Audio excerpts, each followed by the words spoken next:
ওম নমো ভগবতে বাসুদেবায়। শ্রী শ্রী বাঞ্জলি মহাদ্বাদশীর ব্রতকথা। সূর্যোদয় থেকে আরম্ভ করে একাদশী পূর্ণ হলে এবং দ্বাদশী পূর্ণ হয়ে তারপরে দিন ত্রয়োদশীতে কিছু অংশ থাকলে ওই দ্বাদশীকে বাঞ্জলি বলা হয়। এক্ষেত্রে একাদশীর নাম করে ওই দ্বাদশীতে উপবাস করতে হবে। পরের দিন দ্বাদশীর মধ্যেই পালন করতে হবে। ত্রয়োদশীতে পালন নিষেধ।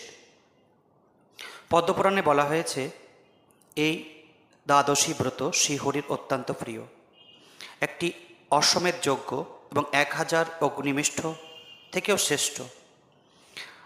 আবার একটি বাজপেয়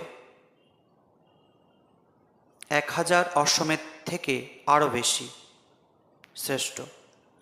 একটি